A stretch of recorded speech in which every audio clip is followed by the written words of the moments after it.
Buzz.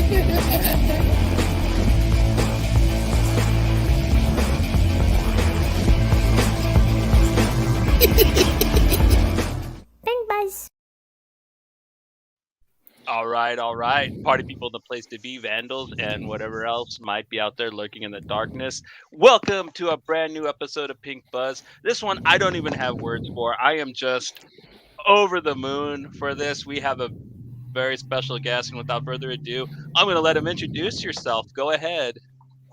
Hi, I am John Lees. I am a comic book writer from Glasgow, Scotland. My credits include the hard-boiled Glasgow crime horror thriller series Sink, which you can see an image of from the background if you look. And that's probably one of my most popular, longest-running comics. My first breakout book was a comic called And Then Emily Was Gone, which was a kind of sort of Scottish folk horror on the vein of Twin Peaks that I did with Ian Laurie. And other credits include snowbound psychological thriller Mountainhead and the horror anthology Hotell and superhero murder mystery The Standard. And I've got some upcoming comics, including more Hotell and a comic called The Crimson Cage, which I'm sure we'll be talking about over the course of this meeting. Yeah. Oh, definitely. Indeed. Because we read both of them, and yeah, I got an interesting question right off the bat for Crimson Cage. Where did you kind of get the idea to blend the Scottish play with wrestling? Because that is such a neat idea that I never even thought of taking the format of wrestling to Shakespearean length. I'm glad that you think it's a cool idea, because I'm really happy with how much the idea myself. Generally speaking, I mean, I think I'm okay as a writer. I'm quite happy with my writing, but I think I've always been terrible at pitching. I'm never someone who comes up with good ideas. I can, if anytime I'm pitching a comic, it's some bad stand-up comic who's dying on stage. Actually this happens, and he's not. He's his dad, but he's not his dad. So I feel like most of my books is kind of folk will go and I go right. Read it and you'll understand it. When you read it, you'll get it. But this one is one of these things where I feel like the high concept is right there, boom, where not everyone's going to like it, but you're going to hear that one elevator pitch, you're going to know whether it's for you or not right away. It's a retelling of William Shakespeare's Macbeth set against the backdrop of the 1980s pro wrestling territories. In terms of where the idea came from, it's kind of like a twin love of both wrestling and Shakespeare. Wrestling, I've loved since I was a little kid.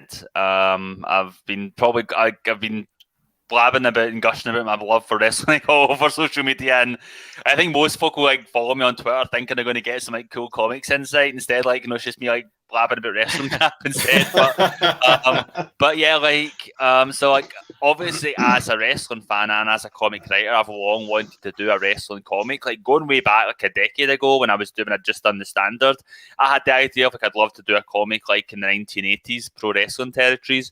It's a little bit before my time. I first got into wrestling when I was maybe 5 years old, 5, 6 in the early 90s. I remember the first event I watched was the 1992 Royal Rumble. The 1980s was a little bit before my time. I wasn't a Hulk Hogan. I was a Bret Hart kid when I first got into it. And so even though it's a little bit before my time, obviously as an adult, I went back and got into that era. I think it's a fascinating era of not just wrestling, just of American history in general. This book's very consciously set in 1984, which is the year before the first WrestleMania. So just before that whole landscape changed. So at this point, things were very kind of segmented, those little fiefdoms and territories, and kind of the premise of the story revolves around Chuck Frenzy, who is a kind of the main event star of a small Louisiana promotion. He's the kind of beloved local hero, but a big fish in a small pond. And he's the kind of guy you put against the guy rather than being a top man himself. But he isn't happy with his station and he wants more. So after a fateful meeting with a trio of witches in the bayou, he gets told he's destined to become the next world champion. So when the current world champion comes to his territory to work a few dates, he's like, how can I make this happen? And he has to make some terrible choices. Hence, they follow along the story of Macbeth. I'm kind of wary to kind of get too much into the story of Macbeth in case people have been avoiding spoilers for the past 400 years. But But like, but like Macbeth as well is something I have a long-standing love for. Like, I love Shakespeare in general. Like, I studied Shakespeare at university, so I'm a real love for like that story. It's never been something I found inaccessible or like boring. But one of the things that was really the kind of real turning point for my love of Shakespeare was first year of high school. We studied Macbeth, and I thought, why do folk think this is boring? Like, it's like a horror movie. Like, it's got like witches, it's got bloodshed, it's got decapitations, it's got ghosts, it's got like mad ambition and like murderous schemes. It's a great story. It's like both a great horror story and a great character drama, and that's why it's been adapted and readapted and remade so many times. It's because it's a kind of a relatable story. And for me, the idea, like, to get the very roundabout way of getting back to answering your question, like, I do this, I talk a lot. I do always get back to the point eventually. But like, in terms of like blending Shakespeare and wrestling, I remember back like 2015, I saw like the Justin Kurzel Macbeth with Michael Fassbender. Thought it was excellent, and that kind of reignited my love for Macbeth. Then I watched Throne of Blood by Akira Kurosawa for the first time, and this became one of my favourite movies. I've watched that a bunch of times since then, and I started thinking, like, what would my take on that be in terms of like taking that story and applying it in a different setting? Like, this applies it to samurais. What would I do? And I kind of paired it with that long dormant pro wrestling idea that I didn't really have a story for. I had a setting but not a story. Never had a story I was looking for a setting for, and the kind of two gelled together, and it was a perfect match. And the more I thought about it, the more I kind of like pieced apart the little bits of it, like, oh, the king's the champion, and all these bits kind of work together. Like, instead of the big battle at the end, you have like the big cage match, like the Crimson Cage, and like, and it all kind of fit together really neatly. Like, even something like in Macbeth, like, they have the soliloquies, the monologues, where like, Macbeth will like, step aside, like start talking about his deep and black desires, and like, like going all these like speeches about what he's going to do, and he's like talking directly to the audience. And I thought, how do I convey that in a comic? And of course, you have wrestlers cutting promos that have like scenes where somebody like just holding a microphone in front of a curtain. He's talking directly to the reader, and he's like talking about his deepest innermost thoughts. Like, all kind of like paired together quite nicely, I think. It did, and I gotta give you props because I absolutely love Macbeth too. I discovered it in high school, and I had much the same reaction. I kind of viewed it as the birthplace of horror as we know it, and I think it's really cool to see you integrate it into something fun and new for new readers. You know what I mean? Get them excited about what is possible in classic literature. Again, I'm super excited to do that. Not only am I excited to get folk into wrestling, but yeah, I'm excited to like show people that like, all these stories, remain relevant and remain like, vital. So yeah, that's a really cool thing I can do as well. No, it's awesome. Especially, I was a weird theater kid in school, and so seeing Me too. and I grew up loving pro wrestling. Like, I went and saw WCW when it had Sting and Goldberg and all that when I was a kid with my dad. And so seeing two things that I really enjoyed mashed together just made me real giddy. Like, I loved it. Yep. And of course, like, it's a natural blend, like, between the two. Like, a lot of folk think it's like, a non sequitur. It's like two things that shouldn't go together. But I actually think it's a really natural pairing. Like, I've given this analogy a couple of times in a couple of interviews I've done, so forgive me if you've heard this before, but like, people think of Shakespeare as like, high art. They think of it as like, putting on your best suit and going to like, the big theatre, like, a big stage, and watching like, I don't know, Ian McKellen or Patrick Stewart, or these like pristine actors giving these like very polished performances. When actually, like, obviously, like I said, I studied Shakespeare, and part of that was like studying Shakespeare in his time when he was alive, and like what actual productions were like, where London, like, at the turn of like, 1600, whatever it was, when he was performing, was this kind of like metropolis in their eyes. Then you crossed the bridge over the Thames, and the other side of the bridge was like Scumville. Like, you had like, the brothels, you had the seedy bars with like, the illegal fighting going on. You had like, the opium dens. And in the middle of all this, you had the Globe Theatre, where Shakespeare put on his plays. I mean, you went into like the Globe Theatre. It was like, people were getting or drinking. There was like bars on site. There was like prostitutes milling around selling their wares. Like people were getting into fights, making bets, and then the actual stage isn't like a proscenium arch stage that we think of at theatre. What the stage was like was it was a single curtain which performers walked through. They walked down a ramp onto this big square platform which was in the middle, and all around was like the audience. And the audience were all like cheering for like the good guys in the story and booing the villains as they came out and heckling them and shouting insults. And because it was so loud and rowdy, you had to be really big and physical with your performance to play to like the big, the people furthest back in the stage. It was like a wrestling show, so and I think that kind of like little pair and that kind of like idea of like blending the two together is a real fun idea as a result. Well, Sergio, there is some coming. I think it's dropping for you civvies in December, but we have seen the top of the mountain and it is good. You are excited for more Hotell because, man, issue 1 was incredible. And Yes. Sergio also says his claim to fame was he had his head licked by the Bushwhackers as a little kid at a WWF event. I don't know. Hope you got all your shots. Yeah, I forgot about that until he brought that up. Bushwhackers. That was back when I was watching wrestling, man. The arm thing, man. Like, yeah, dude, they were, yeah. Intense. I'm just gonna do the rest of the interview in my best Hulk Hogan voice, brother. Oh yeah, that's Macho Man and the Savage. That's not good. No. Goose, I got a real challenge for you. Try to do it like the Ultimate Warrior, just like Oh, yell and no, nonsense like a coach. Yeah. Please no. Yeah, please don't. I'm just kidding. But that would be a challenge.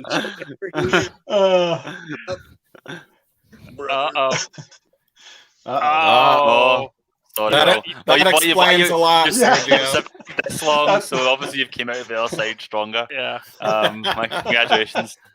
But yeah, like in terms of like Hotell, like obviously it's been quite fun because it feels like I spent ages like waiting to like announce anything. Like, it's always quite nerve-wracking as a creator to go through these periods of inactivity, like, where everyone else is announcing stuff, like, and it feels like, I don't exist anymore because I don't have new books out. And I knew these books were both coming, but I was waiting for the green light for when we were going to announce them. And it was like, I finally found out they're both coming out in December. So it's kind of like waiting for, buses, like you wait ages for one and both come along at once. So I feel like I'm about to like get a big burp or something, someone to pat me in the back, someone. But yeah, like, so like it was really exciting to have both these books out, like, because Crimson Cage, like, I was working on earlier than Hotell Volume 2.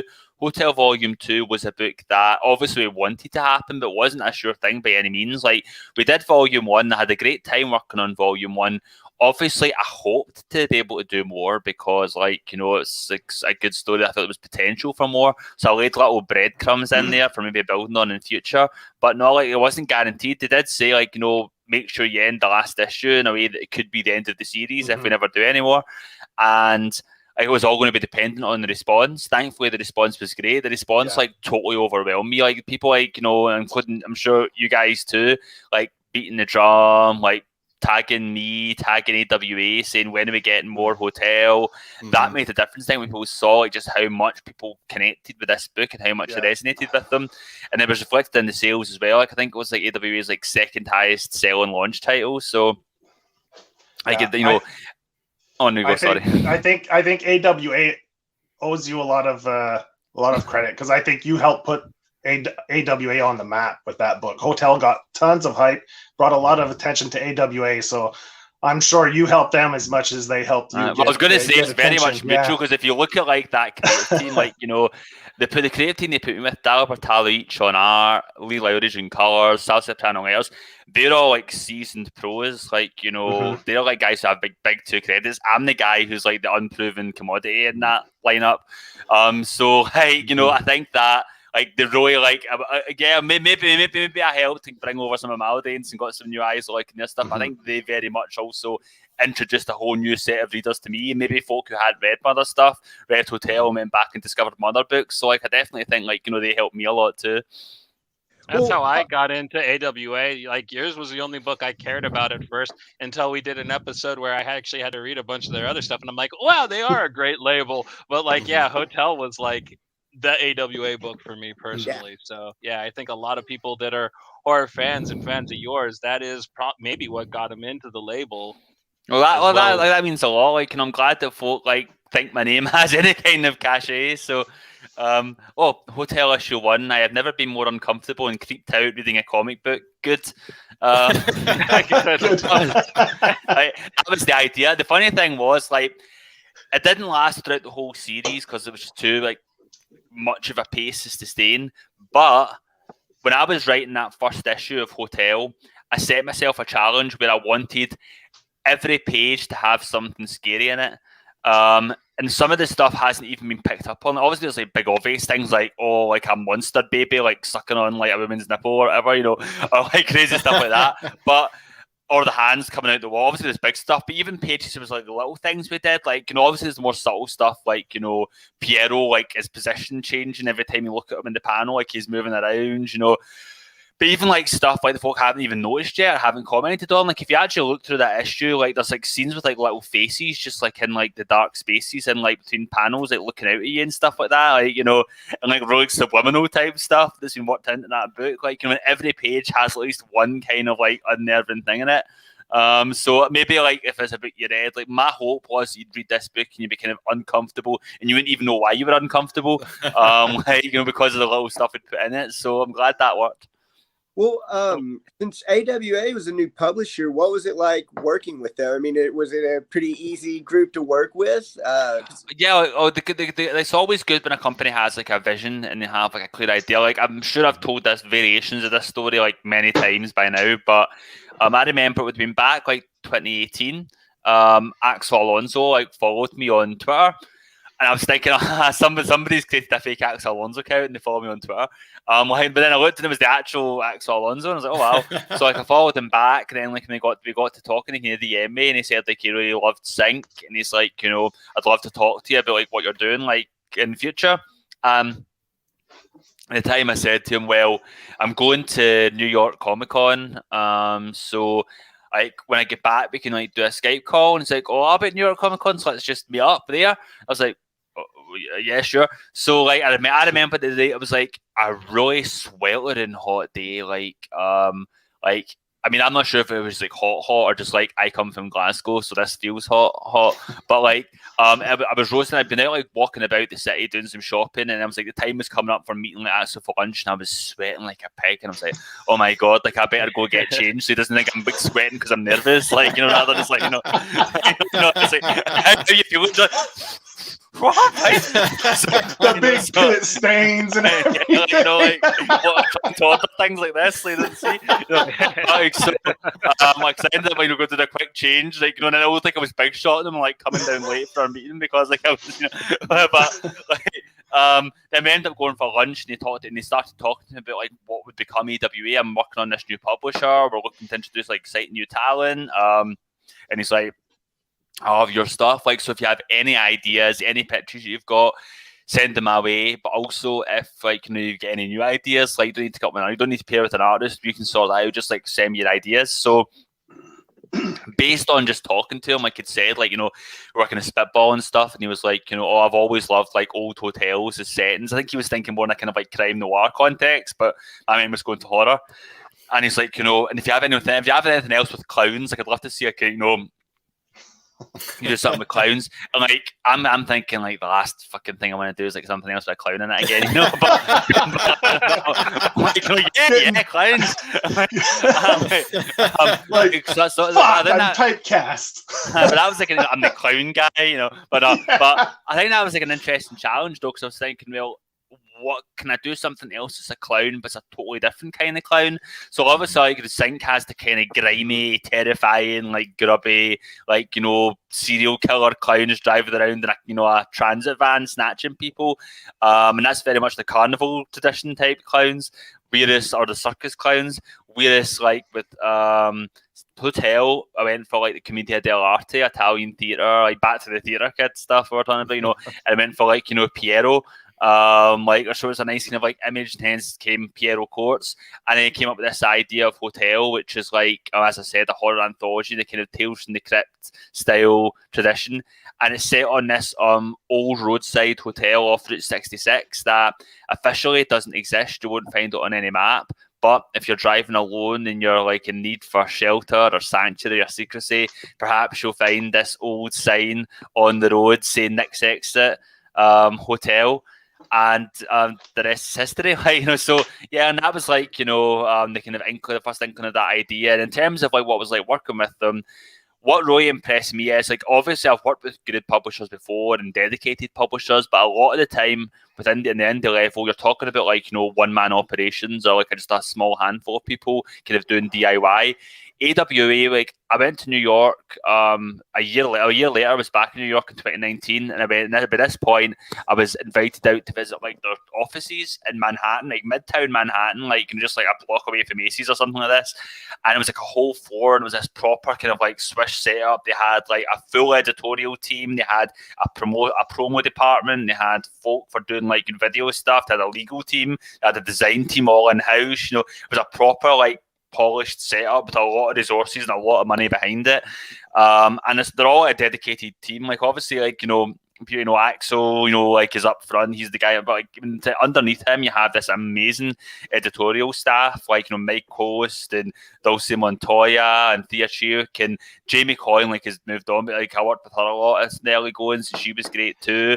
And they have like this whole team of like really dedicated, like engaged staff who are going the extra mile to kind of put that work in and make sure like your book's getting attention. It feels like that you are getting attention paid to you. It doesn't feel like you're being ignored. And even like when I was talking to Axel like that time, and he was saying like, we're going to be doing this and like we're going to be doing that, and yeah, this is the first wave, but in the future we're also going to do all this other stuff.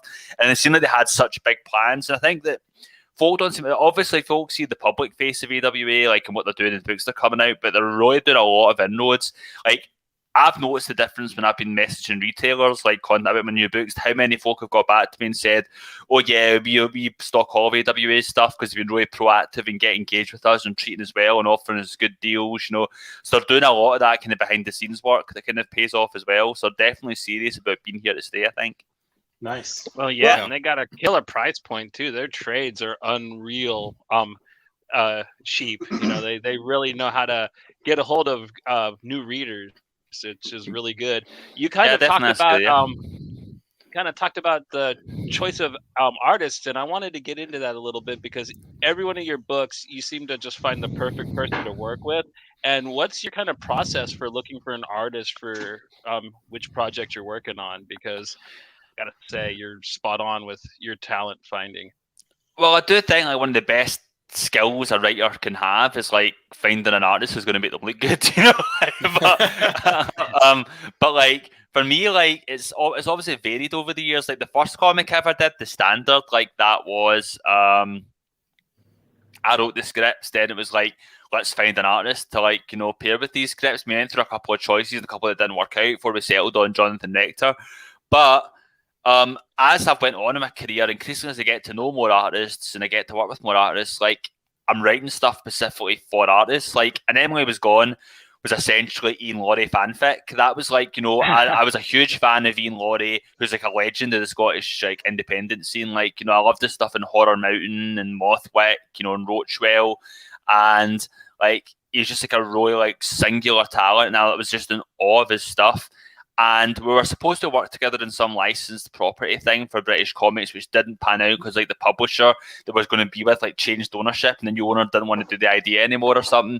So we thought, well, we had fun working on that, so why don't we work on something together? So I essentially just like, wrote something that I thought he'd be great to draw, and we kind of like fired back and forth ideas. What are you interested in doing? We both loved Twin Peaks. We both loved like, Hammer Horror. We both loved like, John Carpenter stuff, like League of Gentlemen. Not League of Extraordinary Gentlemen, League of Gentlemen, which is a terrifying like British sketch comedy, which is actually like horrifying. You should watch it. So we both had a lot of similar influences.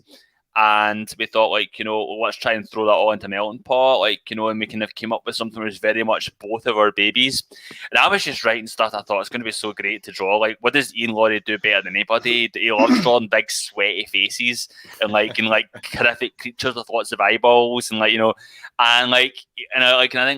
was just writing stuff that I knew he'd be great at, and I think it's such a great kind of thing having that kind of partnership. And then obviously with Alex Cormack, we've been paired together for Oxymoron, Lovelace Nightmare, and with Tyler, and we really hit it off working together on that.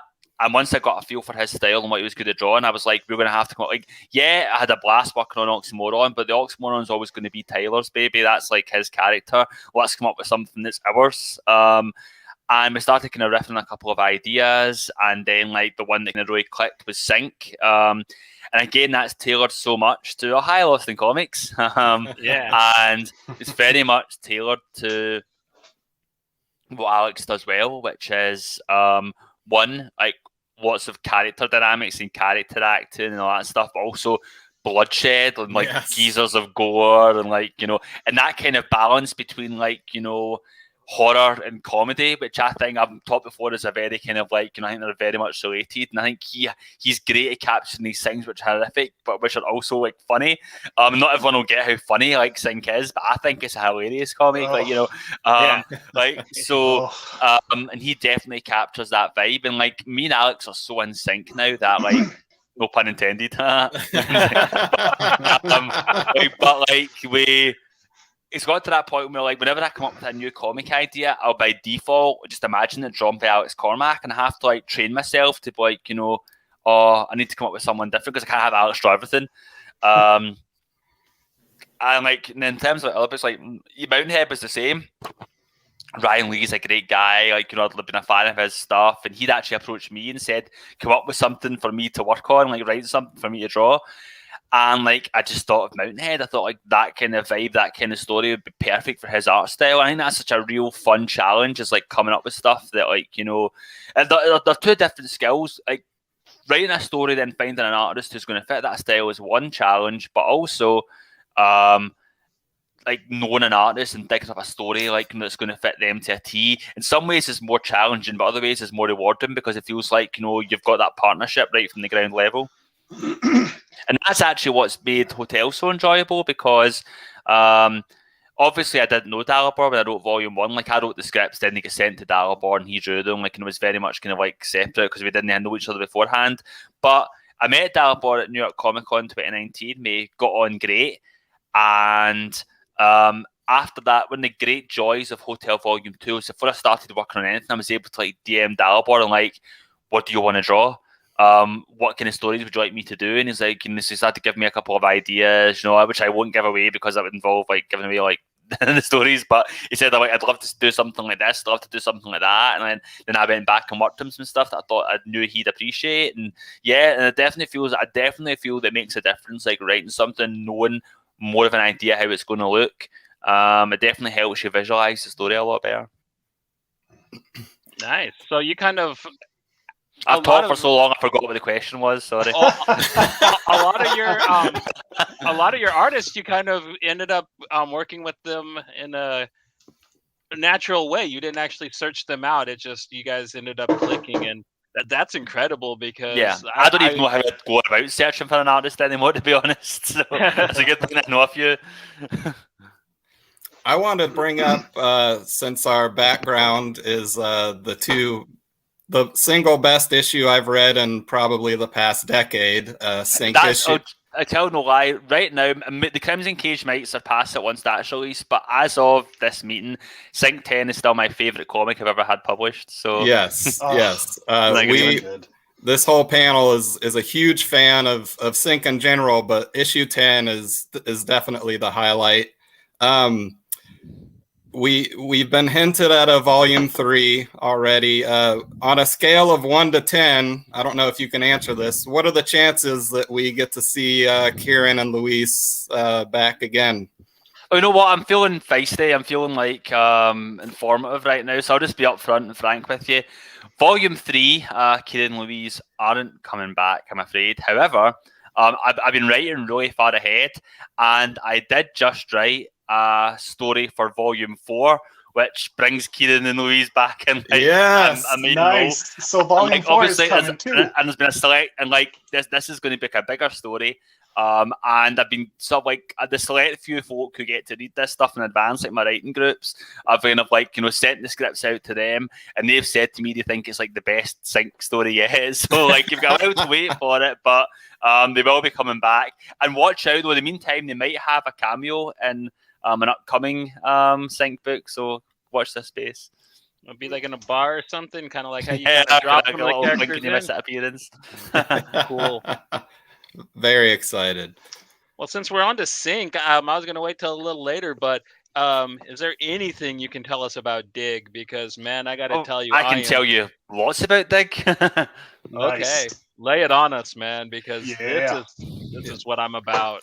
Like, Well, there's a wee baby. Hello. But like, Dig is obviously like, we're very aware there's been a big gap between like volumes of Sync. People have been waiting a long time for Volume 3. Mm-hmm. That wasn't by design. The plan was always going to be that we were going to take a break, and in 2020 we were going to do the Crimson Cage. Then we were going to come back in early 2021 to do like Volume 3 of Sync. But then something called COVID-19 happened, and so we spent like a full year in a holding pattern with AWA where they were going, we need to wait and see what's happening for future slates, so be ready to go like when we say, but we don't know when it'll be. And that was like a whole year essentially of that. Like it was at the end of 2020, and then okay, right, it's good to go again. And I just seen someone say, I'll get back to that question in a minute because it's a good point. But like, so like there's been a long gap, and I was kind of worried because I love Sync, and I was really worried that folk would have kind of forgotten about it and moved on and kind of thought, oh well, we're not getting any more, like we'll just forget about this book. So it made me really happy that even when I was announcing Hotell and I was announcing the Crimson Cage and folk were excited about that, I was getting people saying, yeah, well, what about more Sync? And I was like, yes, folks still care about Sync. That's so good to hear. Well, I can assure you that there is more Sync coming. The plan has always been to do more Sync, and the first step of that is Dig, which is going to be coming to Kickstarter. And Dig is our idea of bridging the gap. It's been a long time between volumes. When I come back with a bang, this is going to be a book that established readers, this will remind them all that they love about Sync. It's going to introduce, it's going to tell them one of their fan favorite characters. It gives the backstory of Mr. Dig, but also, if you're a new reader and you're just getting on board, maybe you've never heard of Sync, maybe you just have read Hotell, or you're going to read the Crimson Cage, and I'd love to see more of this guy's stuff. It's like a great introduction to the world of Sync Hill. It reintroduces the key players, it reintroduces the kind of overarching story. We've got a wee kind of like previously on kind of catch up thing, kind of giving you the key details. And so yeah, like, and again, as I say, like it gives you like Mr. Dig's backstory, how he went, from being like, this migrant to Glasgow, to being like this fox mask wielding, like shovel, like, carrying vigilante. And so like, yeah, and on top of the backstory, it's also interspliced with this like, new enemy that he has to face, someone who's been kind of alluded to going way back to like issue 4 of Sync. If you go back, if you pick up your copy of Sync, read issue 4 when Mr. Dig meets the kids, and he's talking about like the various like branches of Simon Curtis' criminal operation, and then he mentions a ghoster, and they go, well, what's a ghoster? And he goes, we don't talk about those. Now we're finally going to find out who a ghoster is, Right. So it's been a lot of fun to write this issue. It's 64 pages of balls to the wall action, and I think it's going to be a blast. And as I say, it's coming to Kickstarter, and the plan is going to be that once the book gets released and goes out to backers, we're going to very quickly launch right into Volume 3 from there, like hit the ground running. So there's plenty more Sync coming, so watch this space. Do you know when you're planning to do the Kickstarter, a date, or? We don't have a date yet. That's all up to Tyler. We're kind of organising it and prepping it. We're just kind of assembling all the components. But one, I think it's partly up to Tyler, and it's partly up to Kickstarter. Like once it's all submitted, what date they give us. But what, as I say, if you follow our social medias and keep tabs and things, as soon as we know, we'll let you know. Perfect. It's completely backed. Yeah, it's definitely all our money. Yep. Good to know. Oh, so yeah, this was going back to House and Air's question. One of my favourite pages from Hotell Volume 1 is the hotel layout, showing the hidden passages, great way to visualise the horror. If you want to know horror, you should have seen what was like trying to like write the script for that page. It was one of these Alan Moore 2-page essays, like describing the different like little pieces and components of it. And like, yeah, like, you know, and I think like it was a challenging kind of page to work out in my head, and I was trying to kind of visualize it myself because I knew I was trying to convey so much, and like it's so difficult in trying to think of like, you know, little corners and like how you're going to kind of convey that. And I think Dalibor knocked it out of the park, made it feel so clear and so like, you know, precise. For me, like Hotell or Piero Courts, when I think of Piero Courts, I think of it very much like, let's say, I don't know, like the Raccoon City police station in Resident Evil or something like this, like, you know, where you have a set map, and then the more time you spend in that map, the more you find the map has hidden corners and hidden passageways and hidden depths, you know, and new bits to be discovered. And that's the plan with Hotell, like, you know, where the more time we spend in the series, the more we're going to see like more of like this place and more of its hidden depths. And that's very much what we do in Volume 2. We kind of dig a little bit more into like the mythology, you learn a little bit more about the hotel, you see more of like what's underneath the hotel, what's behind the hidden doors in the hotel, and you also learn more about Jack Lynch. He's more of a character this time, like, you know, so we're kind of peeling back the curtain step by step. I'll still leaving some more breadcrumbs for future as well. And then this, dude, like, is this even a question, Sergio? I gotta answer your question with the question. Does Vin Diesel shit in the woods? Of course, you should be reading Sync, dude. Like, that is not even... It's awesome. Well, yeah. Vin Diesel shits in a car with his family. Maybe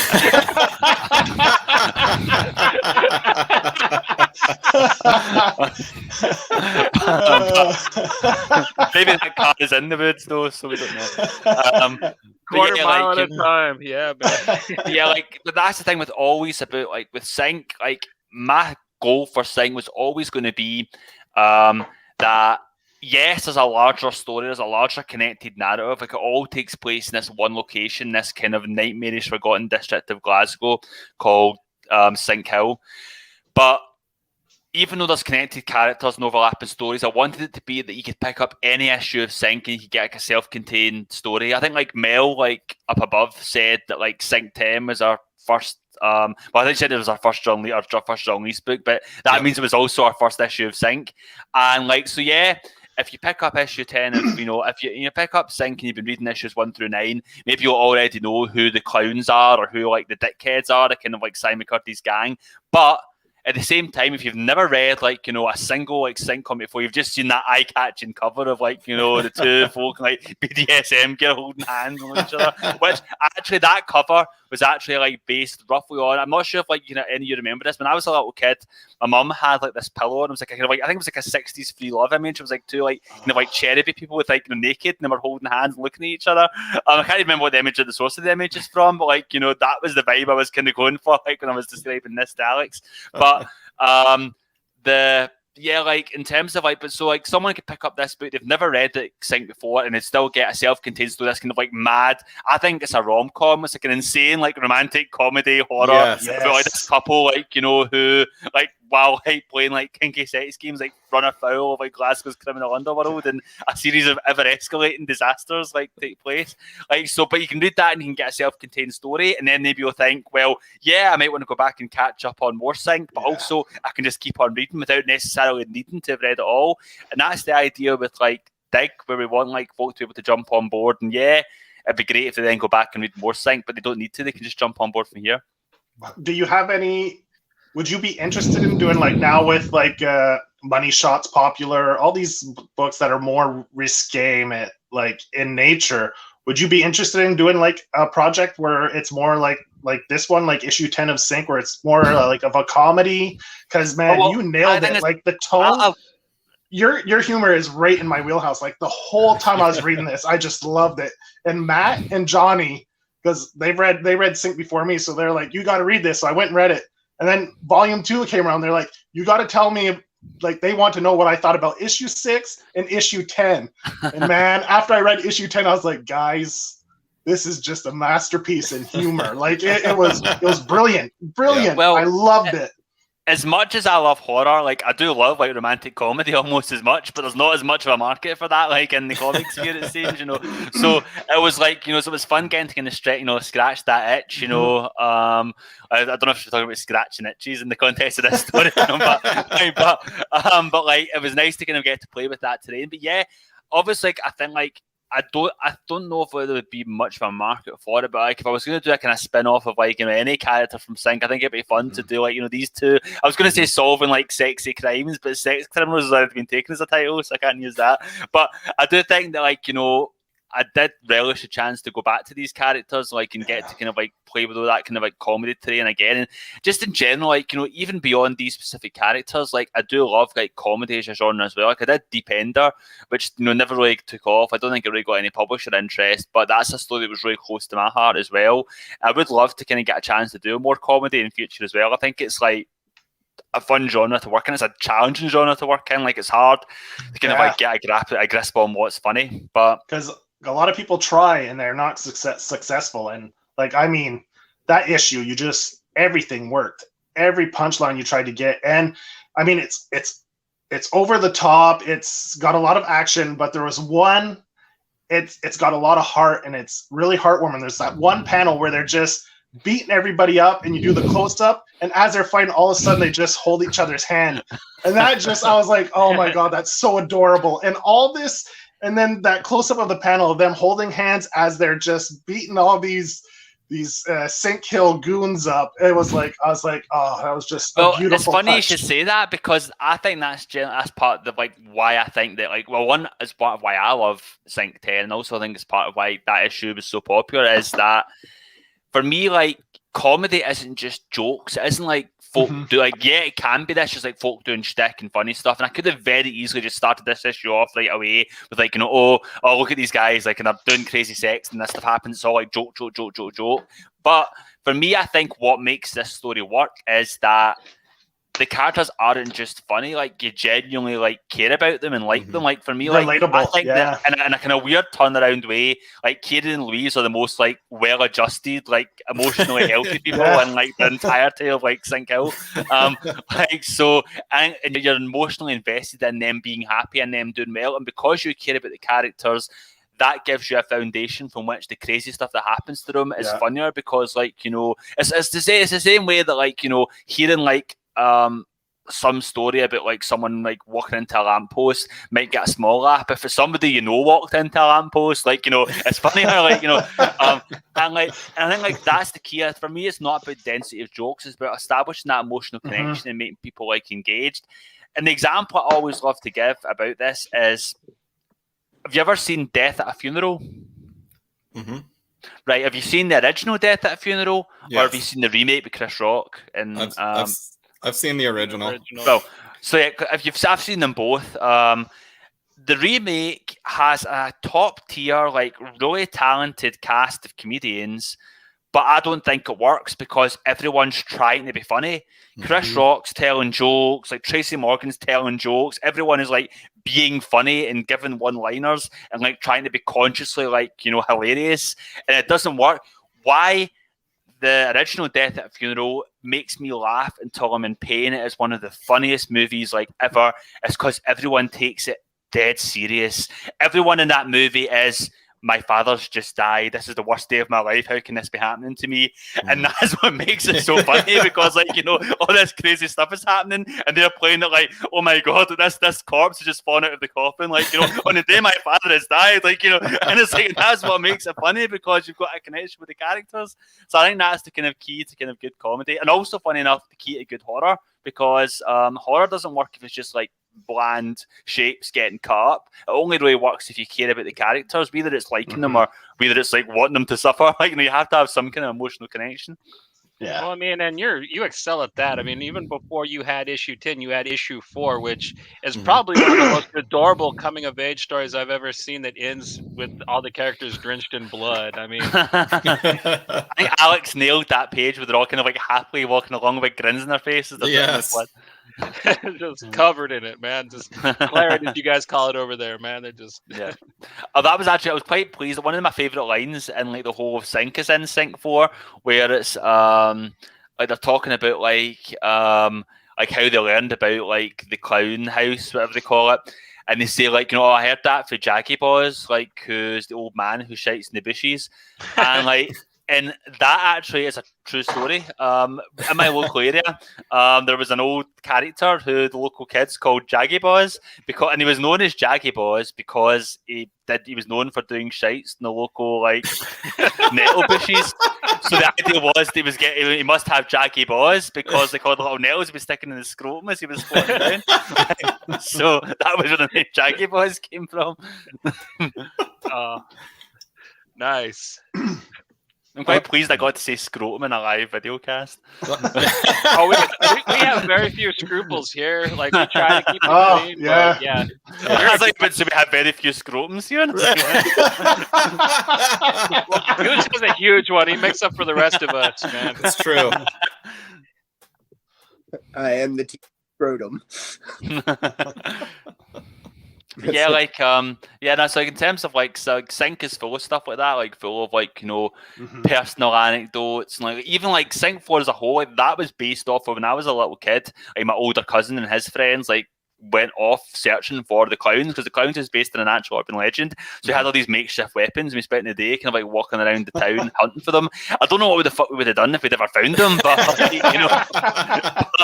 it was a fun adventure. So yeah, that was kind of original impetus for this story. So I don't know now, what is the urban legend? Okay, well, pretty much what you're hearing. So the urban legend, as we learned it as kids, was that depending on, it was a blue van, or in certain areas of Glasgow, a white van, depending on like where you lived. But for me, it was a blue van. There was a blue van filled with clowns who would drive around looking for kids to snatch. And everybody, like every school had one kid who said like their neighbours, cousins, friends, like dad's kids, or something, like, was captured by one of these like vans. And again, depending on the story, some folks said that if the clowns caught you, they killed you, they turned you into a clown, or like, they put razor blades in your mouth and tickled you to make you like, open up like your smile, and or you just were never seen again.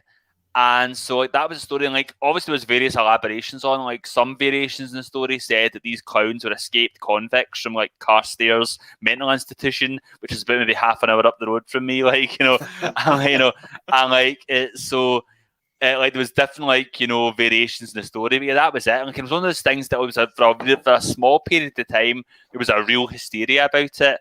Like in the early 90s, like obviously the situation was right for it. Like it had just come out, Killer Clowns from Outer Space not long out, so obviously there was a lot of like paranoia about clowns, but it got so bad though that they actually had to send like a local constable to like our school to like talk to the class and say there's no such thing as clowns, don't panic, go home, without worry. Even though, of course, they want to tell us that, they're trying to throw us off the scent, But, so yeah, that was like the thing. Like, and it was one of those things that I felt really intensely for like a few months when I was a young kid, then forgot about for years.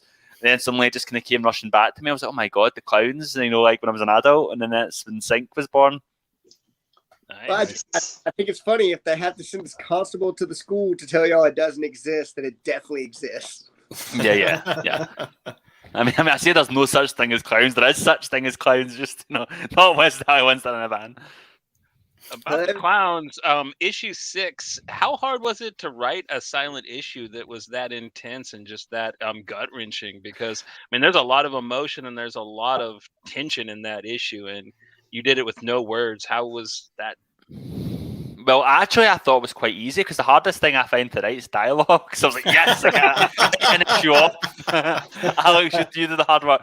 But at the same time, like that, it wasn't just me kind of like going like, all right, I'm off, have fun, Alex. I did like very meticulously like pace that. And I really wanted to kind of make sure that kind of like I was putting like my kind of like, footprint in the pacing and the way everything unfolds and the little beats, like, was very kind of quite rigidly structured, although Alex kind of like excelled within that structure. And I know like this has probably been talked about, but I was very much thinking of this as like an opera. Like the story is called Death in the Midden. Like a midden is like a dumpster, like a garbage heap in Glasgow, but it's based on Death in the Maiden by like Schubert. So like that was what I was playing. I was playing with my head, like, you know, over the course of it, and I'd play it on loop as I was writing. Like at that start bit, like, you know, when she opens her eyes and she's getting, like, you know, her mouth cut, I was like, duh, duh, duh, duh, duh, duh, duh, you know? And then when she opens the door, like, you know, and it's all the rain, that's when the strings coming, like, duh, duh, duh, duh, duh, duh, duh, duh, you know? And like, so that I very much thought of it as like an opera, like a sync opera, a comic, you know, opera, if there is such a thing. Set to the music. That's nice. I'm actually going to have to read it listening to that. That's an interesting. No, you should. Yes. I think Alex definitely shined in that issue. It's my favorite work of his by far, just with the rain, and I can't even imagine drawing that issue. I know, like, I think, like, you know, I think he half killed himself doing it, but like, but like, I think we actually at one point Comics Tribe released a limited edition, like a black and white version of the issue. And if you see the black and white art, the level of detail that he put into his lines for that is just out of this world, like, you know. And I mean, Alex always goes the extra mile. He's getting better all the time, like, you know. I mean, the stuff that he's doing for Crimson Cage, right now he's like finishing off, like, well, right now he's at New York Comic Con, like having a good time. How dare he? But but like, you know, but like right now the current thing, he's finishing off with the last issue of Crimson Cage, is on issue 5, and the work he's doing is so incredible. It's like leaps and bounds ahead of even the work he did on issue 1 of Crimson Cage, which I think was some of his best work. He's just getting better at an exponential rate, and the work he's doing is just stupendous. And like, I just feel so lucky to be able to work with Alex. He's such a talented and lovely guy.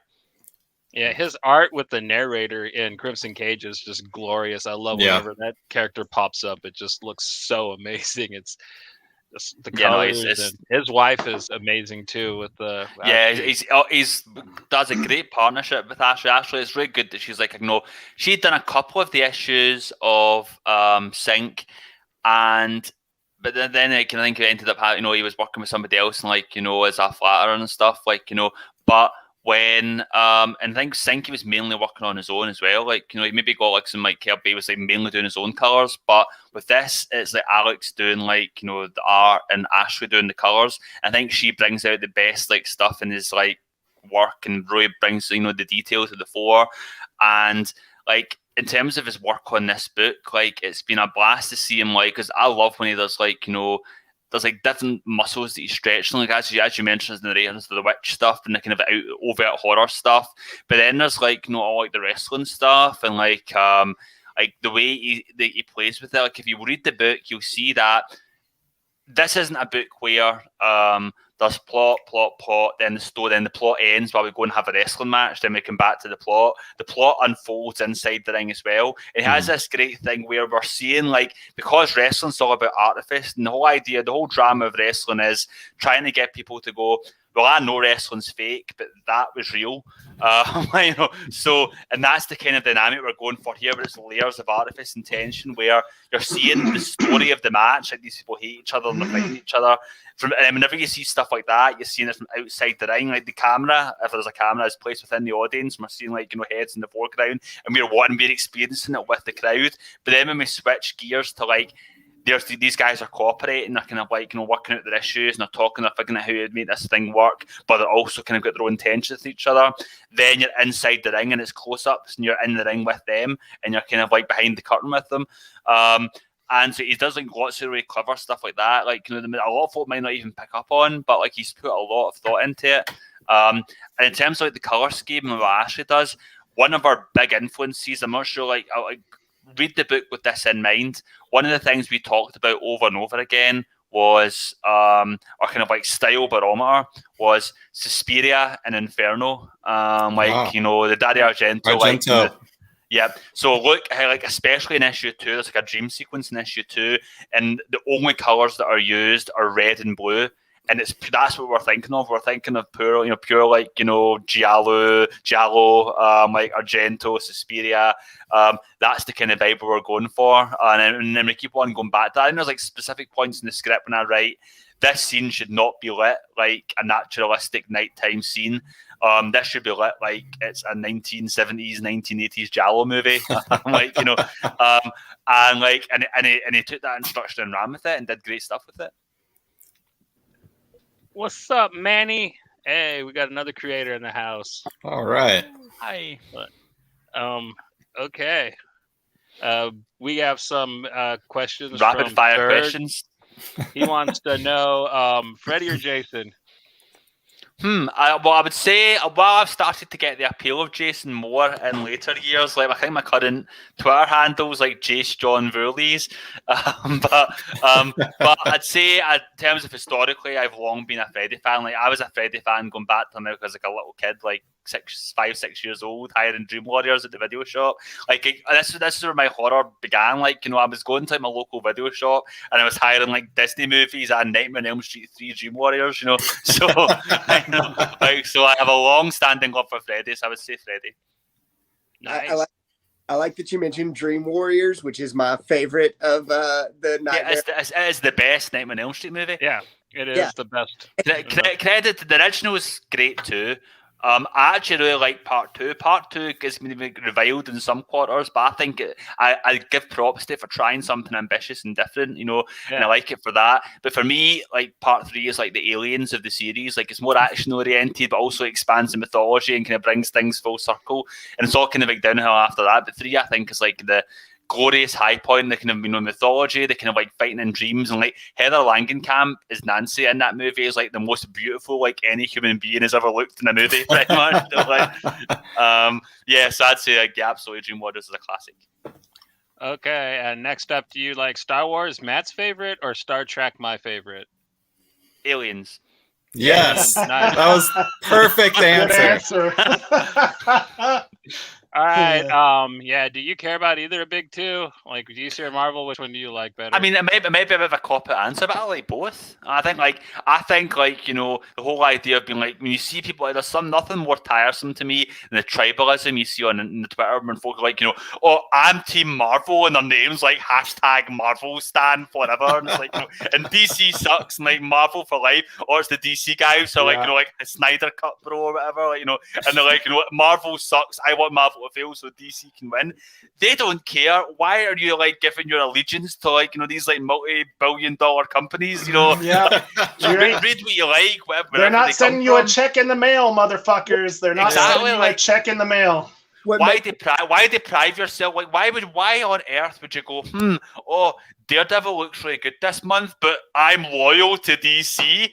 What the fuck? Like, DC's not loyal to you. Like, read what you want, have fun. The creators all know each other. Like, there's folks. I think we better change the subject. I'm gonna lose my shit if we keep talking about this. A lot of creators work for both right now. It does anyways. You know what I mean? Exactly. And the thing is, you see it. You don't see them going like, you're a double agent, you're a traitor working for both of them. How dare you? It's like, you have to pick a side. Is it war? Yes, it's war. It's the most important thing in the world. I would say DC and Marvel, both. I like them both. They're both good. I really love your answer because about 10 minutes before you came into the video chat, like this was the conversation we were having of the tribalism of people who don't read DC or don't read Marvel, and like your answer was exactly what we were saying. That's because I have cameras everywhere. I'm always listening. And that's how you write horror so well. John Lees is the Santa Claus of comics. the Krampus of comics, like.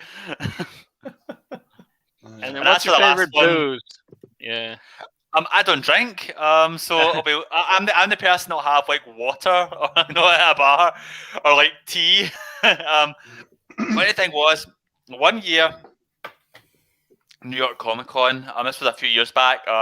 Me and Alex Cormack kind of broke away from like the main group and went off to a wee quiet bar by ourselves. And like, and he's like, okay, just the two of us, let's spend the evening and tell me all about Volume 2. This was back when we'd just done Volume 1. He's like, tell me what happens in Volume 2, Sync, Issue 6 to Issue 10, let's talk about it. And we sat for hours, and every single time, I got a refill of water. Alex got a refill of beer. So by then, I could see like at one point his eyes are both going opposite directions at this. And I'm still fresh as a daisy describing to him like what happens in Sync 9, and he's like, oh. Right, so but yeah, no, like I've never drank. I don't have anything against folk that do, like, but no, not for me. And it means that I'm the king of conventions on a Sunday morning. That's right. Okay. Yeah. I told her, so I bet John is bringing some horror soon. Oh yeah, I'm all about bringing the horror. My horror titles are currently available for pre-order, as we've talked about. They're out in December. But yeah, this is my favourite time of the year. I love just getting absorbed in all things horror. If you subscribe to my newsletter, cheap plug, deep-ender.johnleescomics.com, you'll see that the whole month is all been dedicated to horror-themed topics this month.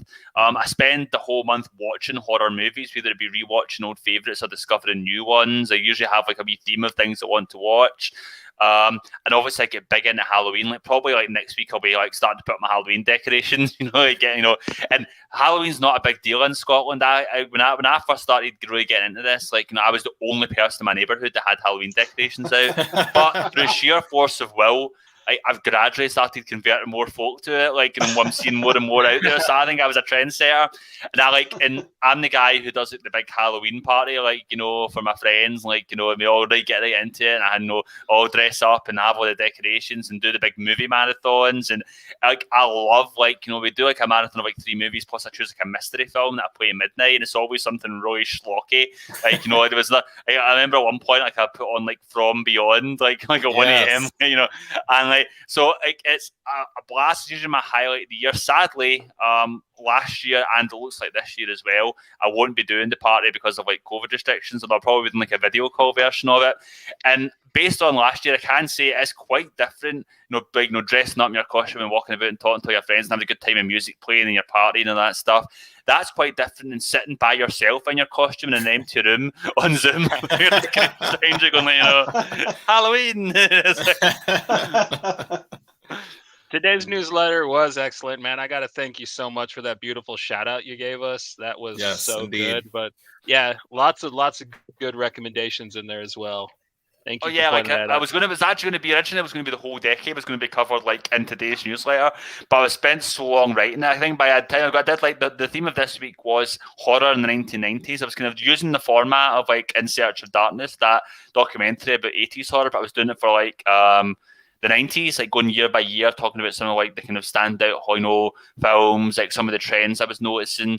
And it was going to be a big single entry. By the time I got to 1994, I'd written about over 50 films, and I thought, God, I think I'll split this into 2. This is almost as long as the In Search of Darkness documentary is. So, because to come back next week for 1995 through 1999. But yeah, as I say, I talk about a lot of movies that were big seminal works for me as a kid. Candyman traumatized me when I was a little kid, and I get to talk at length about a film called Freaked, which was a flop, which a lot of people haven't seen or heard of. But with Alex Winter? Yep, it's Alex. So the story about, if anyone doesn't know, obviously Bill and Ted happened, was a cultural phenomenon. Keanu Reeves went off to have his big single solo career, did Point Break, did Speed, rest is history, one of the biggest stars on the planet. Alex Winter, his big shot was his passion project that he'd long wanted to do, was this movie called Freaked, written by him, produced by him, co-directed by him, and starring him. He put everything into this movie, and it was such a flop, it ended up killing his career as an actor for 20 years or something, And, but you actually watch that movie now, and it is so funny. It's 20 years ahead of its time. You put that on now, and folk are like, "Oh my god, this is genius!" But folk just weren't ready for it, in 1993. And it's a vile movie. It's actively perverse and horrible and really blackly comic. And I love it. I mean, I first watched it and I was 7 years old. I had this at the video shop and just kept on hiring out on loop for several weeks in a row, and just watching it over and over again. This is the best thing ever made. I tend to revisit once a decade, and the last time I saw it was probably coming close to a decade ago, and every time I watch it, I think this is going to suck, it's not going to be as good as I remembered it being, and every time I watch it and go, this is still amazing, it's actually even funnier than I remember it being. So I'm excited to watch it again at some point soon and see if it still holds up. I love I love Bobcat Goldthwait as the hand puppet. Yeah, yeah. Like, so one of the jokes in it is like, is this person whose head's a sock, and it's like this like talking sock, and it's like, you know. Yeah. And then at one point the sock comes off during a performance, and it's a hand there. Yeah. And because this person's got a hand for a head, everyone says, "Oh, it's not a real sock; it's just a hand that's fake." And it's like doing them. So like it's like fucking bizarre, surreal stuff like that. And yeah, another movie I got to talk about, which I was really, I think is something I'm kind of obsessed with, and something I love to evangelize about, is a movie called Ghost Watch, which aired in the UK and BBC television, and this has become kind of a thing of myth. But in 1992, on Halloween night, BBC aired a live special about the phenomenon of hauntings in the UK, and it was hosted by Michael Parkinson, a telly stalwart. It's like David Letterman, like, you know, or like someone like that, like, you know, but only like older and more like, you know, highbrow and respected. So he's hosting it. Couldn't get more reliable than, you know, Michael Parkinson.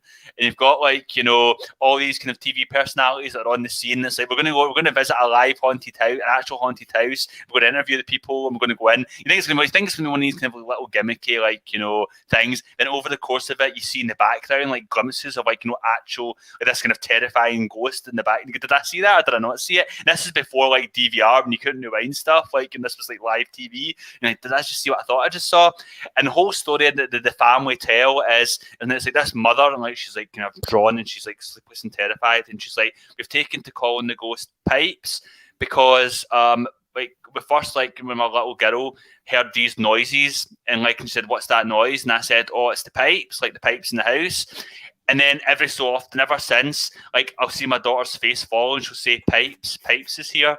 I mean, the way she's describing it, like, you know, it makes her blood run cold. And as cheesy as it is, and as 1990s as it is, even if you go back and watch that now, over the course of it, as it builds up, it's genuinely frightening because it has this veneer of that. Because obviously it's not a documentary, it's like a drama, like it was a mockumentary. It was the Blair Witch, like 7 years before Blair Witch, you know. Mm-hmm. And folk were terrified by this. There was complaints to the BBC. Folk said, I thought I was watching a news special and people were dying on screen. Like I was drunk. My husband had a heart attack, like, you know.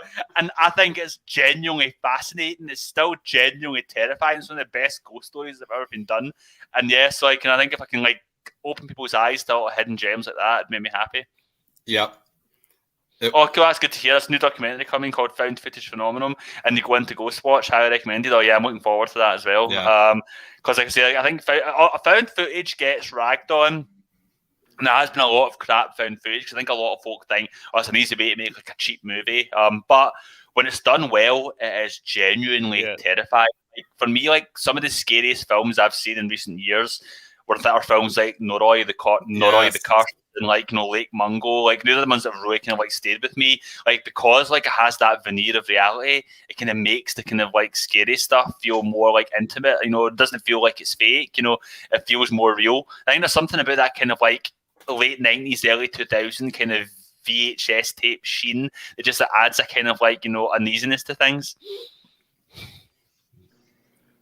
I like how Ghost Watch was very Orson Welles' War of the Worlds. Yeah, just the total same. It's the same idea as that. Like, you know, or, you know, it was a drama presented as like a radio broadcast. In this case, a TV broadcast. Right.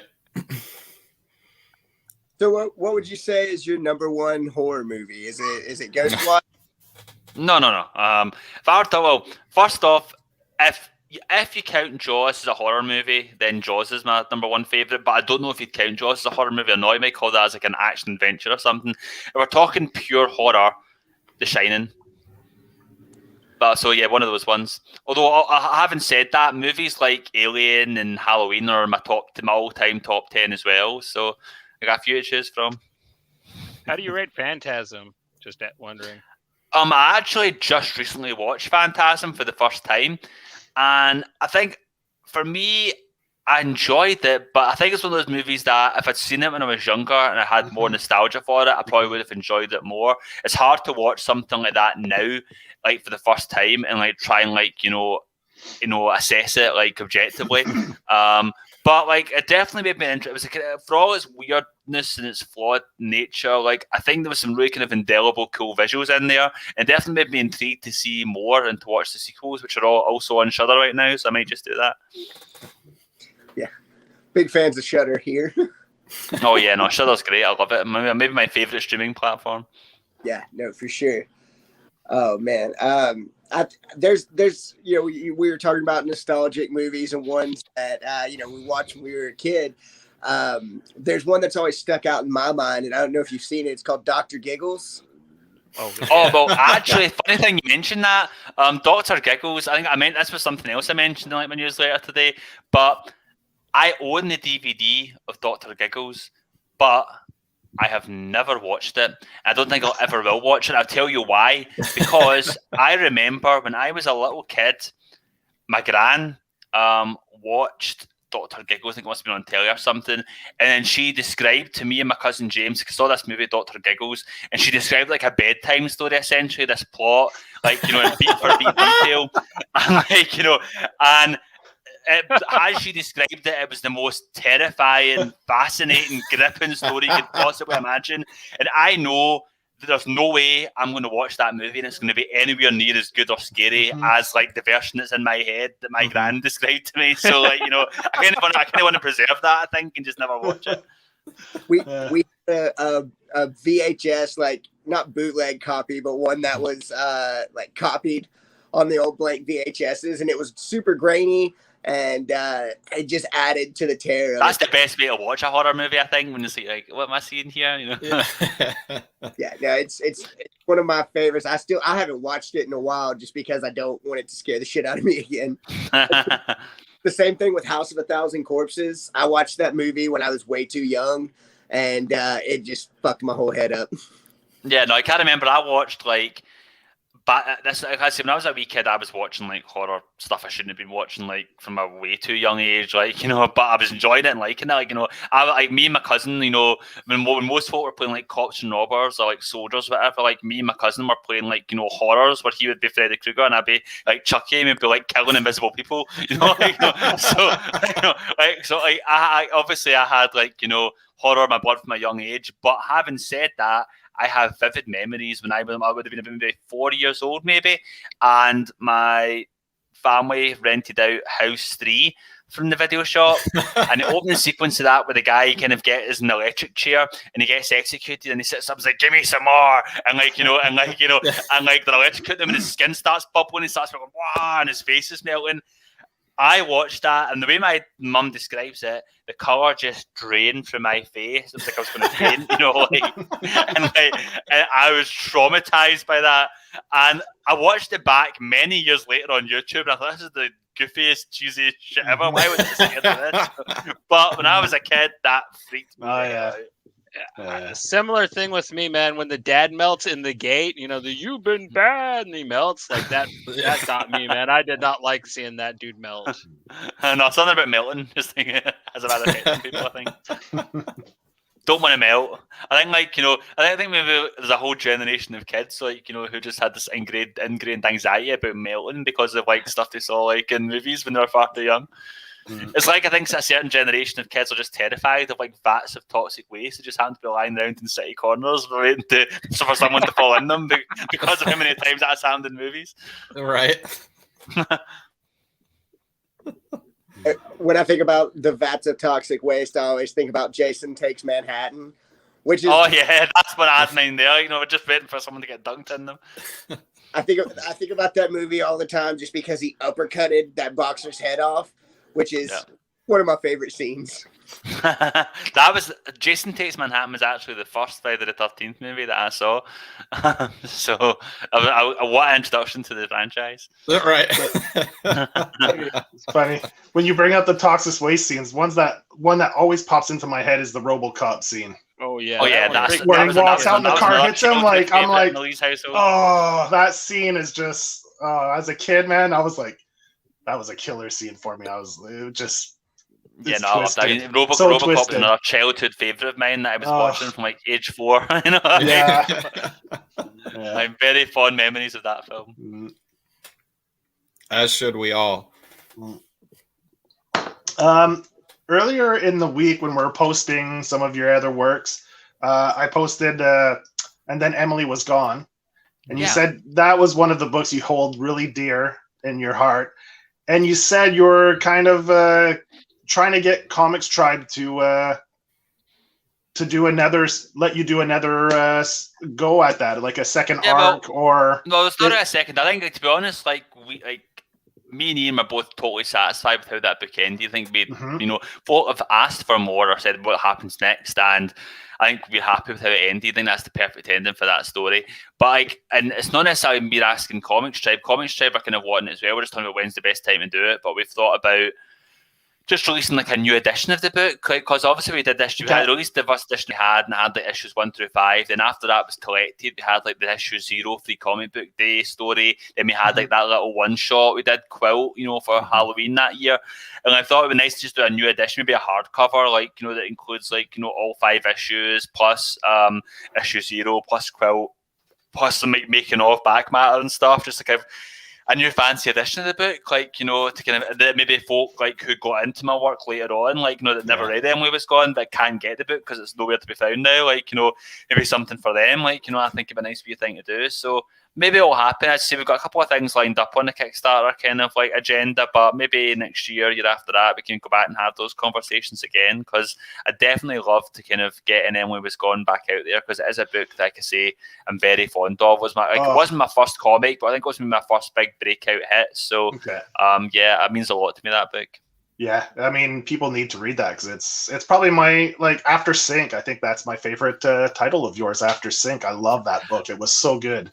I'm glad folks still remember it, and like even now people will message me and say, "Oh yeah, I love Emily Was Gone," or "I just read Emily Was Gone, it was great." It makes me happy that book's still out there and people are still reading it. So if you've been reading like this new stuff and you're looking for something else, maybe go and seek that book out if you can find it, because it's a pretty cool book. Around here, it's probably a little harder to find, because, like you said, it came out a while ago. Yeah, that's pretty much it. So you'll have to go to like eBay or something, probably. Well, hence why we want to get a new edition out. If you don't mind reading digitally, it's available on it's on Comixology, so you can get it that way. Yeah. But if you do a Kickstarter on that, man, I'd definitely be interested in getting my money. Definitely. Yeah, I can see. Well, now I know we've got 4 people who want it, so it's a start. So start messaging Comics Tribe and let them know you want it, and we'll get that ball rolling. 5 if you're including me. But that'll be an expensive hardcover to buy. It only cost me $500. Bargain. Think of the memories that are worth a fortune, worth far more than $500. That's right. Yeah. The exclusivity, man. It's like that Wu-Tang Clan album that they only made one of. You know what I mean? You gotta. The sore topic, Johnny. But yeah, like in terms of like other stuff, and that's obviously going to be further down the line. But yeah, in terms of more immediate stuff, like to give a wee like recap, we've got Hotell Volume 2 and The Crimson Cage, both in pre-orders this month. So you can go to your local comic shop, you can let them know you want to get this book in, and they will add it to your pull list. They're not going to do the whole thing of like listing the order number, because I don't know if there's anybody in the history of mankind who's been like watching a podcast and then, let me get a pen and paper and write that order number down. But but if you go to your local comic shop, just say to them like, I want Hotell Volume 2, I want Crimson Cage, add them to my pull list, or like order them in for me. Any comic shop worth their salt will do that for you. So get on it. And I say those books are coming out, as far as I know, right? Obviously, everything's like TBC or subject to change. But right now, as of talking, Hotell Volume 2 is set for release, or issue 1 is set for release on December 1st. And the Crimson Cage issue 1 is set for release on December 8th the following week. So it's a double whammy. And maybe the big Kickstarter will be launching around that time frame as well. So you've got plenty of stuff lined up from me to look forward to. Right on. Because, usually I got to wait, like you said, days until you get a next book. So it's really good that people are catching on. I'm happy that Hotell is a hit, because I love your work, and I love that we're going to be getting a lot more of it in the near future. Yeah, me too. Like as I say, like I love writing stuff, and it's been a lot of like behind the scenes stuff. Like this year, I've been really busy. I've been writing scripts, I've been pitching stuff, I've been doing a lot of work, but it's so much more invigorating when you can actually talk about what you're working on. When you have stuff set for release, you can do the promo, you can talk to people about it, you can send the books around, you can start like posting stuff on social media. Like these books have been alive in my head for so long. The Crimson Cage has been alive in my head for years. Like, you know, so that I'm actually finally able to talk about it with people. I'm able to share pictures from it. I'm able to like talk about these characters. You know, it really kind of means a lot. Like, and I'm really excited to get both these books out into the world and get them in people's hands, and then we can start a conversation about them too. I gotta agree with Daniel here, man. John is brilliant, and he is just so good. Like, Yep.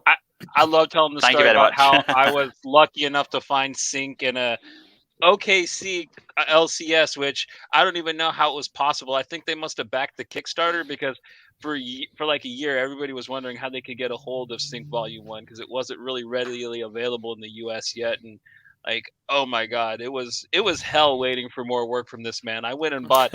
I was bugging him so much on Twitter about like, what else did you do, man? Ninja Turtles. What Ninja Turtles did you do? And Yep. yeah. Well, I'm glad that's why I really appreciate it, because it makes such a difference when, you know, comic shops will go the extra mile, like, you know, and they'll get stuff in that's off the beaten track, and they'll be willing to, like, you know, spread the word. That's why I try and make an extra effort to reach out to comic retailers, like, you know, and don't just trust publishers, they'll do it for me, or just trust retailers to find the books themselves. I like to try, like, and contact as many retailers as I can and tell them, here's these books, here's some preview copies, you know. Like, I'd love to kind of like you to take a chance and support these books. And like, I think retailers do support that, and I do appreciate that kind of proactive approach. Like, it makes a difference. And if they can pass that on to like customers, it makes all the difference. It changed my life, I'll tell you that. Plus, But to know that I'm a life-changing creator. because no, I'm not kidding. And then also the soundtrack, man. I love the soundtrack to Sync Volume 1, man. Very John Carpenter-esque. I love that. Oh yeah, synth totally. pop. That was a big inspiration, I think. That was from Jamie Fairley, who they are a really talented musician. And I would love to get that, just because I think it's been enough times passed now. I'd love to just release that soundtrack and get it out in public and folk can enjoy it, because I think Jamie did some great work on that, and I think the hard work should be more widely appreciated, because they did a great job and really evocative stuff. Plus, graphic novel soundtracks are huge right now. Like, people are really into that whole aesthetic. Yeah, I saw stuff. like, what's the furthest place from here? It's got a soundtrack. Yeah. I'm really excited about that as well, because like on my bookshelf back there, I have 4 Kids Walk Into a Bank, you know, so I'm really excited to see that creative team reunite for something new. That's another one of my absolute favorites, up there with Mountainhead. Good to know. But I'd say, like, you know, and like, in terms of, I know we haven't really talked that much about Mountainhead in the course of the chat, so I just want to quickly say again that that's a book that I'm really proud of as well. I think Ryan Lee did a fantastic job in that. The book looks stunning. And actually, just recently, I got in the mail an original page from Mountainhead that Ryan sent me, like, you know, as a gift, and it looks stunning, and I can't wait to get it up on the wall here, like, you know, because I got this kind of new office renovated like last year when like the pandemic was on, and right now I've only got one piece of art on like this office. I'm not sure if you can see it, but this is like, it's the clowns from Sync. Yeah. That was actually something that Alex Cormack drew for me. It was one of the first pieces of concept art he did for Sync before we started working on the book. And it's a piece of art that means a lot to me. So I'd love to have something like that from all of my books, like on the wall. Like, you know, I'm going to see if I can get something similar for the Crimson Cage. And I would love to have, like, you know, like Ryan's page from Mountainhead up here as well. Your work on Mountainhead is what brought Ryan Lee into my eye. And he was actually the first creator that I got a commissioned piece from. And that's cool. He does some great commissions, doesn't he? Oh God, it's so good. And I've been bugging him about his Mountainhead pages for over a year now. I saw that he sent you one, and I was just like, oh, I need a piece. So. Oh yeah, no, I definitely want to get a commission of some. I've actually got a commission from Alex as well. Not Alex, sorry, Ryan. I'm not sure if any of you have ever seen it, but I have like a Coen Brothers wall because like I've got different artists to draw like portraits of different characters from Coen Brothers movies and have every single one. I'm gonna have to get a Macbeth one soon actually, since like that's just coming out. But for every other movie, I've got like a character portrait, and Ryan Lee did Marge Gunderson from Fargo, and he did a great job at it. So yeah, I think he's definitely a great guy to get commissions from. I just love getting commissions from artists in general, and that's one of the things I miss about not getting a convention the past couple of years, not getting any new commissions from my artist pals. Mountain Head also really shows your keen wit when it comes to doing really good, really cute stories about kids. Do you have any idea of maybe doing like a YA title without like so much gore, maybe for kind of an all age type thing? Because I think you could nail that out of the park. I mean, to be honest, we have pitched a couple of things. Actually, I don't want to get too much into the inside baseball of it, but Ryan and I did work on something that was a bit more kind of like YA oriented, and we pitched it around, and it got like quite cool. Our folk were interested in it, but like, we couldn't get like a contract to work put that were kind of like suited as whatever, So it's still kind of out there getting pitched, but I think it's a really cool idea, and it's something that definitely I think is a fun thing to work on because YA,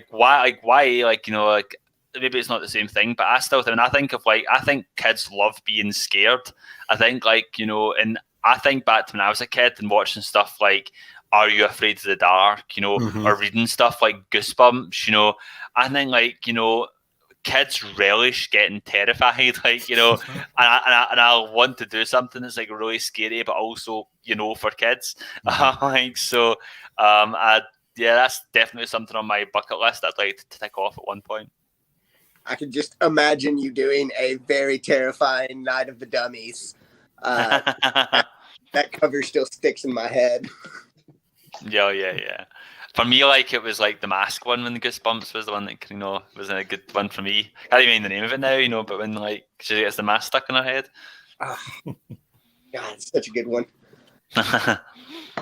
Matt, you've been awful quiet, man. You got any questions you want to ask John? I was very concerned about Kieran and Louise, and I'm still so excited for Volume 4, no matter how long I have to wait. I will say that they're one of the only people that had a happy ending in Sync, yes. So they got out okay, and without giving too much away the story, they are still together, they're still having a good time, so don't worry about them, they're fine. I gotta thank you very much for Lead Balloon, man. I never thought I would almost cry at the end of an issue of Sync. So yeah, man. Oh yeah, because that's about that was mostly a comedy issue as well. Then obviously kind of goes wrong footed someone, and put that kind of horrific grim ending a minute. So after doing that and really doing readers dirty, I thought I had to give them a proper nice ending, with Sync 10, although not a nice ending for everybody. The dickhead had a bad fate, so I think I'm really fond of Kieran Lee, so I wanted to make sure they got out okay. I'm not sure if any of you guys saw it or if any of you guys subscribed to my Patreon, but at the time, I think last Christmas, I was maybe Christmas 2019, I actually did a Christmas special, starring Kieran and Louise. And that was a lot of fun tonight. So I'm sure if at some point in the future we decide to do maybe in a future collection, that story will probably get put in the back matter because it was a lot of fun tonight. And on, yeah.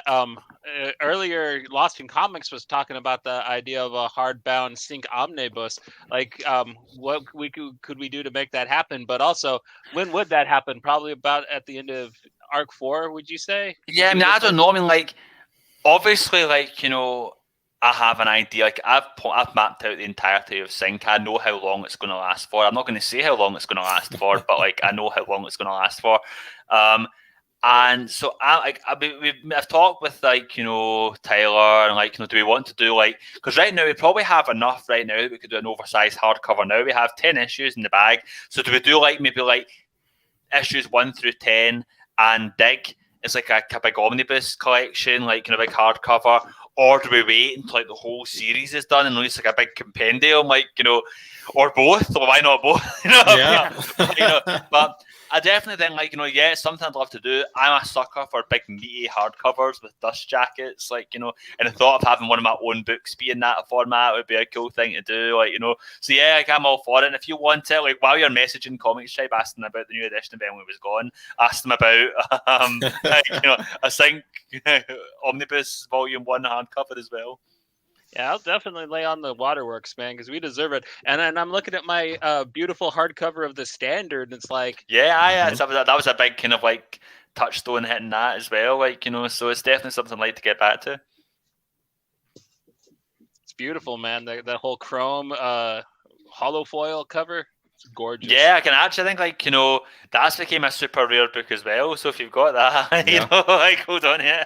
Oh yeah, no, I was talking to my buddy Mikey, and I didn't mean to rub it in, but he was like, I got all John Lee's books, and I'm like, well, you got the Standard, and he like looks it up, and he's like, I don't think I'm going to be able to get the Standard. And I'm like, why? And then he showed me, and I'm like, oh, man, Something Killed the Children with it, man. It's like ridiculously priced on eBay. But yeah, no, I think it's one of those things, one of those weird feedback loops. I don't think it's like worth that much. You could probably go to Forbidden Planet in Glasgow and get it for like 20 quid. But like, it's one of those weird feedback loops where, like, bots kind of like feedback loop each other and the price goes up and up and up and up and up. So it's like something like $45,000 or something right now on Amazon, Well, if anyone buys it for that price, good luck and no refunds. It's a phenomenal book, man. Like, I would like to see you do more gory superheroes. Like, we were talking about Marvel and DC, and I always say this with my horror guys, but I would kill to see you and Alex Cormack do Ghost Rider, or maybe you and Ryan Lee do Ghost Rider. One of the two team ups. I mean, for me, like, when people always ask me, like, what Marvel DC characters would you like today, and I always like give the pure basic answers, like, Batman and Spider-Man. But the basic thing is because, like, those were the characters, like, that I loved as a little kid. I think it'd be really neat to say, oh, I grew up and I wrote those characters that I loved as a kid. But, like, off the beaten track a little bit, like, I'd love to do, like, Swamp Thing, for DC, or something like Daredevil for, like, Marvel, and I would love to work with, like, an Alex Cormack, or someone that I've worked with. Like, I think it'd be really sweet to be able to, like, carry over that partnership into, like, an established property. I think it'd be a lot of fun to do, kind of carrying that dynamic over. So maybe it'll happen one of these days. But if it doesn't happen, like, I think we're really proud of the kind of roster of creator-owned work we've done as well. So we'll see what happens. We'll see what the future holds. In my opinion, you guys write real comic books. It'd be fun for you guys to see you guys get paid, but yeah, I like that you guys write real comic books. They're all real in different ways. Yes, to Swamp Thing, please. Yeah, that would be killer. Oh, well. Joey, you got anything big you want to ask John? I think I pretty much covered everything I wanted to ask him. So, I mean, just keep it up. Just keep the books coming, man. We'll keep buying. That's all, man. That's all I want to. I just hope you can keep up a good pace and give us some great books because we love them. Oh, that's good to know. Like I say, it means so much that, like I said earlier on, I feel like I didn't exist anymore. I didn't have new books to announce. And, like, and I said I was worried that folk had forgotten, like, So it means a lot that folk have been so enthusiastic and so engaged. And, like, and it really does matter because, like, writing can be a solitary pursuit. It feels like you're kind of writing into a void. So when folk kind of get so enthused and so, like, behind you and so enthusiastic, like, positive, like, it makes a difference. It gives you kind of like that feel to keep on going. So, like, it might sound self-absorbed, but, like, please do. Like, if you appreciate stuff, please do keep on saying it because, like, we do read it, and it does feel good, So, thanks to everybody who has, like, shared my stuff that I've been posting, who has commented, left a nice note, who's helped spread the word. It all makes a difference and it all is noticed. So, thank you guys so much, and thanks to all of you for being super engaged, super supportive, and, like, like I say, all the work you did, like, hyping me up, coming on here, and being so gracious with your time to, like, let me talk about myself for an hour and a half. Thank you for all the work that you've put in. Like Joey said, you keep churning it out, and we'll definitely give you our money. Money, please. No. Yeah. What's your top horror movie recommendation? The most important thing is, like, just that we all have a good time, but also money. Yeah. But yeah, like on that note, like I probably should, before we wrap up, I should probably give the kind of like cursory like plugs. I've already told you about the pre-order information that, you know, Crimson Cage and Hotell Volume 2 are available for pre-order now. But also, if you're interested in more from me, you can follow me on Twitter at JohnLees927. You can go to the Patreon page, patreon.com/John Lees, and where I post weekly essays. Oh, up there. Post weekly essays. You can post. I post like short stories every month. I post like process stuff, like, you know, in the behind the scenes development of Sync. And I post like stuff from my script archives. I have a whole bunch of cool stuff. I also have a weekly newsletter at deepender.johnleescomics.com. That's deep-ender.johnleescomics.com. Every week, every Friday in your inbox. I've never missed a Friday since 2017. You get a essay of a various topic. You get all the latest news from me. You get a bunch of film recommendations, a bunch of comic recommendations, and you don't have to pay a subscription plan for it. It's all free. So taking a little jab at the Substack crew. I was newsletter before it was cool. I'm just going to say that. That's right. Yes. Hit up Comics Tribe, their web store. That'll be your best place to at least get the second volume of Sync. Seems to be kind of hard to get. Yes, I think right now, from what I've heard, the Sync is largely out of print. However, when Dig goes to print, we're going to also get new print runs of Sync Volume 1 and 2, so the book will become widely available again once Dig comes out. But also, like, you know, if you can find stuff in the Comics Tribe store, if you don't mind international shipping costs, I don't have Sync, but I do have plenty of Mountainhead. I have plenty of Hotell. I have a bunch of other stuff. I have some Sync single issues over my online store, which is johnleescomics.bigcartel.com. I forgot my address there. johnleescomics.bigcartel.com. You'll find a whole bunch of cool stuff there. And that's all the plugs I've got, I think. Well, do you have a horror movie recommendation, like something that's new or something that's really, really awesome that you want people to check out? I always have horror movie recommendations, but because we all have Shudder here, and maybe some folk watching have Shudder, I'll give you a Shudder double bill. These are two movies which this is like going way behind the curtain. In a pitch I sent a publisher just a couple of weeks ago, these were the two specific movies I mentioned as being big touchstones for influence. So watch these movies to see what's in my head right now. One movie is called Dead and Buried. It was from 1981, I think. It's by the screenwriters of Alien. It is a really kind of like terrifying twist on like zombies, but kind of like a pre-Romero zombie almost. Really unnerving. And another movie called Messiah of Evil, which is a really viscerally scary movie. It came out in the early 70s, been largely forgotten, but I just discovered it recently, and it is properly scary, properly sinister. It's like so blighted and bleak, and it's like a world that's already dead and doesn't know it yet, pretty much. Like, it's just so grim and so gripping. Like, I'd check out both those movies. A couple of off the beaten track horror recommendations for you. Check them out this month for something scary. Perfect. Awesome. Right on. Well, this was a very, very excellent, very exciting episode of Pink Buzz. Very happy to have John here with us. And yeah, dude, check him out. Check out all the links that he said, and definitely bow down and buy and read his books. He is one of the new comics gods, and he's not going anywhere, man. And he is just getting started, in my opinion. So yeah, until next time, keep it sleazy, y'all.